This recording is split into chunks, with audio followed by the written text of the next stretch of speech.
Hello, I'm Steve Weber, the host of Book Cheapskate. We're running through the top 10 free Kindle books featured today on bookcheapskate.com. Happy Thursday, everyone. It's November 6th, 2025.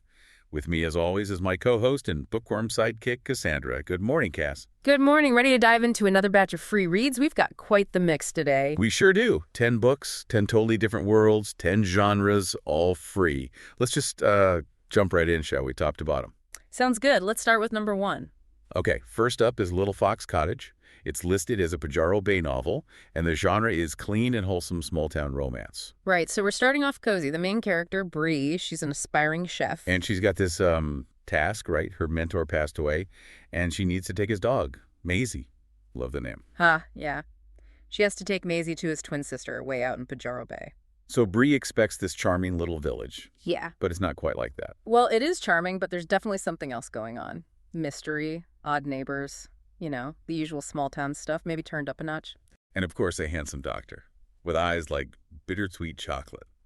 You gotta love that description. It's classic comfort read territory, isn't it? Very Debbie McComber, maybe Susan Mallory feel. You get the nosy neighbors, the found family aspect, the cute dog. And it handles grief sensitively, it seems. It's about healing. Exactly. Low steam, big on community and finding your place. A really gentle start to the list. Okay, gentle start noted. Now, let's swing the pendulum a bit. Book number 2, Betting on Him. This is a wild love novel, book 1. And the genre? Contemporary romance, but with a mafia twist. A mafia twist. In Vegas, no less. Okay, tell me more. So Alex Wilde inherits his dad's mob empire. Classic problem. He needs a wife, like yesterday, to avoid getting hitched to some Russian mob princess for strategic reasons. The arranged mob marriage trope. Always fun. Right. So he bumps into Faye Tandy. She's a cocktail waitress, deep in debt. Convenient. Very. And he makes her an offer she kind of can't refuse. Temporary fake marriage. He clears her debt.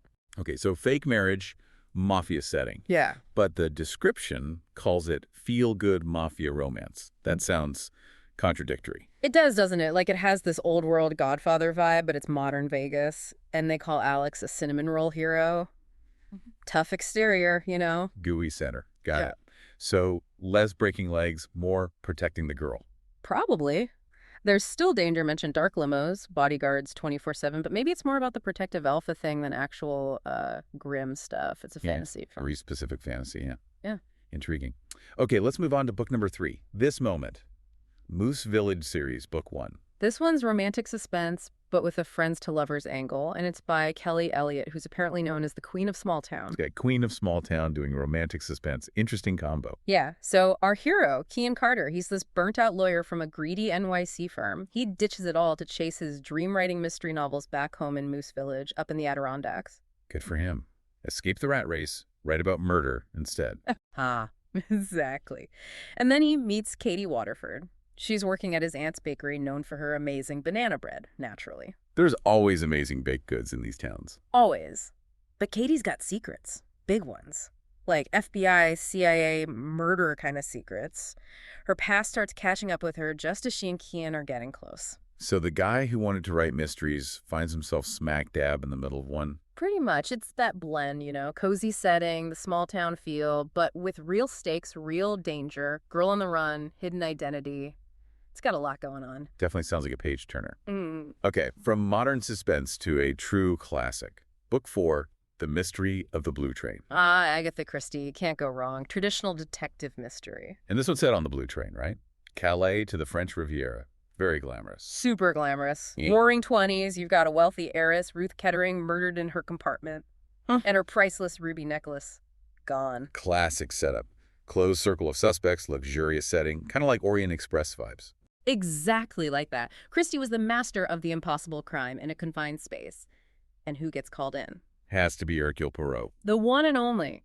Ready to use those little gray cells to untangle all the lies and greed among the passengers. Love it. Just pure, elegant puzzle solving. A great one if you're new to Christie, maybe. Definitely a solid entry point. It's got all her trademarks. Okay, let's shift gears again. Back to romance, but with a twist. Book 5, The Wishing Well. A Hollywell Springs novel, book 1. Contemporary romance, but this one adds magical realism. Magical realism and Christmas. The town, Hollywell Springs, Montana, apparently celebrates Christmas all year round. Yep. Tinsel in July, carols in January, full-on 247 Christmas cheer. Wow. Okay. And our heroine, Hannah, she hates Christmas because she lost her parents around the holidays. Right, so she's sent there on assignment, this total cynic, dropped into Christmas overload. And naturally, she meets a Greek god cowboy. Of course she does. Brody. He runs a tree farm, loves plants. It's all very wholesome, meets fantastical. But the core thing is the wishing well. It's actually magical. Seems like it. The description says it helps heal her heart. So yeah, you definitely need to suspend your disbelief for this one. Like full Hallmark movie mode, cranked up to 11 with actual magic. Pretty much pure escapism. If you need a dose of relentless cheer and maybe a little magic, this sounds like the ticket. Okay, got it. Now, prepare for a major tone shift. Book number 6, Sweet Mercy, Empire Nightclub, Book 1. Right, and we should probably mention this one is dark alpha male romance, enemies to lovers. The content gets pretty intense here. Yeah, the description makes that clear. This is K.A. Tucker, a USA Today bestseller, writing, as they say, with her gloves off. So the setup. Mercy Wheeler visits her dad in prison. He's been wrongfully convicted. Okay, sympathetic start. But her visit catches the eye of Gabriel Easton. He's the son of a notorious crime boss described as a deplorable womanizer. Not exactly hero material so far. Definitely not. And he makes Mercy a deal, a really dark one. He'll protect her father in prison. If Mercy becomes his guest in his mansion, including sharing his bedroom, until he, quote, tires of her. Wow, okay. That's dark. Forced proximity doesn't quite cover it. No kidding. It's intense. The description highlights that Gabriel actually enjoys her hating him. That's the dynamic. Enemies to lovers, but maybe heavy on the enemy's part, at least initially. And it ends on a cliffhanger, the notes say. Absolutely ends on a cliffhanger. It's the first in a series. So readers going into this need to be ready for high tension, morally gray areas, and no easy resolution in book 1. Right. Definitely for a specific audience looking for that kind of intense read. Okay, let's cleanse the palate slightly. Book 7, Her Christmas Rescue. Christmas Wishes, Book 1. Okay, back to Christmas, but this one sounds more grounded. Clean, contemporary holiday romance. Grumpy Sunshine trope. Grumpy Sunshine, I love that one. So Livy Brown, she's a middle school teacher, optimistic but clumsy. Sounds about right. And she crashes her car into a river during a blizzard in Wyoming. Oh dear, not good. But she gets rescued. She does. By Jay Yates, her bearded knight in shining armor driving a white Ford Ranger. I love that detail. Very specific knight, but he's the grumpy one. Yep. He's a single dad, and he's grieving, so he's not exactly thrilled to have his solitude interrupted. And then, forced proximity. You guessed it. All the hotels are full because of the blizzard, so Livy has to stay at his family's B&B. Perfect setup. What makes this one stand out, according to the notes? It sounds like the characters feel really authentic. Jay's grief isn't just a plot point, it's real. Livy's kindness feels genuine. And his daughter is struggling, too. It's about healing, like Little Fox Cottage, but maybe through more grounded interactions. Less magical wishing wells, more snowed-in conversations. Exactly. Tender moments, second chances. Yeah. Good for fans of single-parent stories and that cozy, snowed-in feeling. Nice. Okay, sticking with the holiday theme, but branching out. Book 8, One Night, Two Holidays, A Christmas, and Hanukkah novella. Oh, I like the sound of this one. Interfaith holiday romance. Very timely. Yeah, it seems really sweet. It's about two neighbors, Jack and Nessa. He's stranded from his family Christmas. She's all set for a quiet Hanukkah by herself. And then, let me guess, snowstorm, power outage. Bingo. Chicago power outage plus snowstorm. They're stuck together. So what do? They team up. They make latkes with whatever they can find in their kitchens, create new little hybrid traditions, even manage some improvised gifts. That sounds incredibly charming. It's celebrating blending traditions, right? Exactly. It focuses on that unexpected joy, finding connection across different backgrounds. Low stakes, but apparently with real depth and cuteness. A nice, inclusive, heartwarming read for the season. Love it. Okay, now, another significant shift. Book number 9, Priest, a love story. Right. And again, we need to handle this one with care.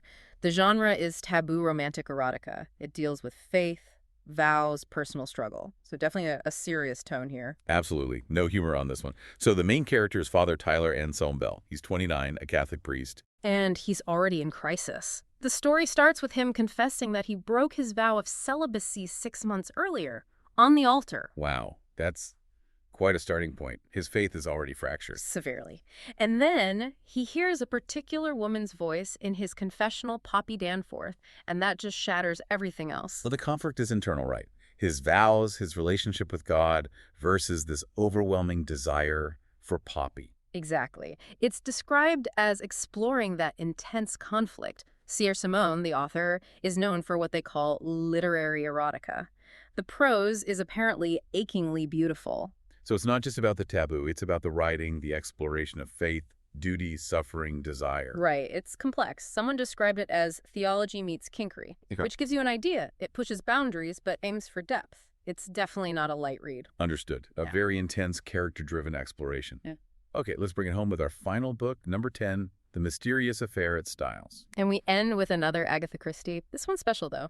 It's her debut novel from 1920. This is where it all began. This is the book that introduced Hercule Poirot to the world. No kidding, the very first one. Yep. Set in Styles Court, a classic English country house. The wealthy owner, Emily Inglethorpe, is poisoned.